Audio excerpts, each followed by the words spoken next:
Ining istorya mga pangga, so padihong ko, istorya sa kuya man, istorya ko man sa sendo. Ano nga ning, alangan pagparsuluhong ko ang istoryang ini. I-share ko man, i-share ko man sa sendo. O yan si padihong ko, istorya sa kuya, naagrabyado da siya. Garong nga, sabi sa kuya, padi, grabe nga, padi, agrabyado nga akong maray. Ipinabarangay ngayon ako pa din ni Madimong Mariana. Ipinabarangay da siya. Yan na kaya sabi ko. Kapag buhay kan ibang tao an sa tuyan, piga-atupag, talagang suki kita dyan sa barangay. Sigurado yan. Suki yan. Hinapot ko sa padihong ko niya ako, padi, man ta pinabarangay ka ni Mading Mariana? An sabi sa kan padihong ko, kan kawasa kaya padi, akusaran ako padi, para chismis ko da siya. Uyan na ang sabi ko. Iya mga chismis na iyan. Usong maray iyan sa barangay nagup. No. Ano makaya niya ako para chismis mo kay Mariana, lumlugod ta pinabarangay ka. Ang chismis daan ni padi, mga tugang, magdangog ka mo. Chismis daan ni padi si Mariana. May ngipon da ang kilikili. Ay talaga, di ba talaga makatubod-tubod, no? I-chismis mo si Madihon mo, may ngipon ang kilikili.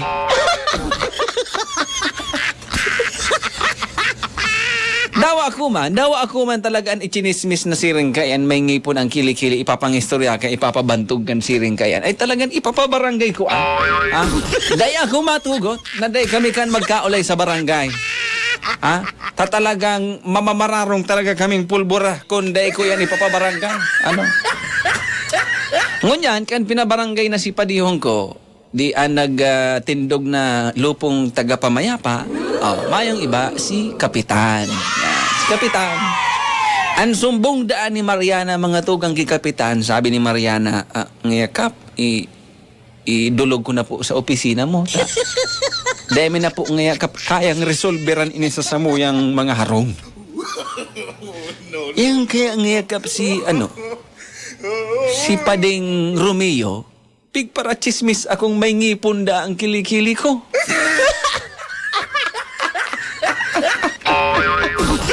Para chismis. Ngunyan, si Kapitan, very professional. Gusto niya man madangog ang balyong lado and mabalanse ang mga kunyan, akusasyon, tangani na patas man. Nga ni ma-resolveran de pagkakauyunan sa opisina pa sana ni Kapitan.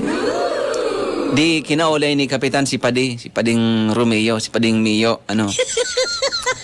ika nga Romeo, ano man kaya nga tapig para chismis mo man si Mariana na may ngipon an sa iyang kilikili. Sabi ni Romeo, siyempre nga kap, nahiling ko nga may ngipon nga ang kilikili kaya. Di nagbat-in na naman si Maria. Kung talagang may ngipon, patunayan. Di si Kapitan mga pangga, nag-uyon man. Tugot man. Siyempre, nga na matapos ang urulay na once and for all, patunayan ang akusasyon. Patunayan. Sabi ni Pading Romeo, Kap, para ngayon mapatunayan ta ang akusasyon na si Maria o si Mariana Iguanin ngipon ang kilikili. Ipahiling. Ipahiling. Yan ang pinakamaray digding kunyan, solusyon sa problemang ini. Ipahiling ni Mariana ang sayang kilikili kung igwa talagang ngipon umayo. An chismis, ini bako ini chismis, na totoo talaga ini an istorya ko na si Mariana may ngipon sa kilikili. Ngunyan, ang Mariana, makusugon man ang buot mga tugang. Nagtugot man. Sabi, yung nga kap, tugot nga ako. Taday nga ako pwede magkunyan digdig. No. Bako kita digdig mga hambugon. Bako kita digdig mga utikon.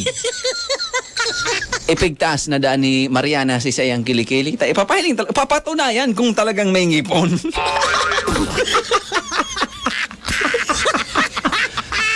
Ito palan mga tugang, si Mariana palan, may syutok, may putok ang kilikili. Mabata daan nag-aaralis ngaw. Namangkay na daa. Garo na daan ko niyan. Pagtaas da kang kilikili ni Mariana. Maparong daan ni Kapitan. Tapos ni Bading Romeo. Sumimbag na daa si Paday. Oh, hilingan nga yakap. Mabataon. Mabataon may hangaw pa ang kilikili. Bako lang niya akong ngipo ng igo sa kilikili yan. May bad breath pa yan.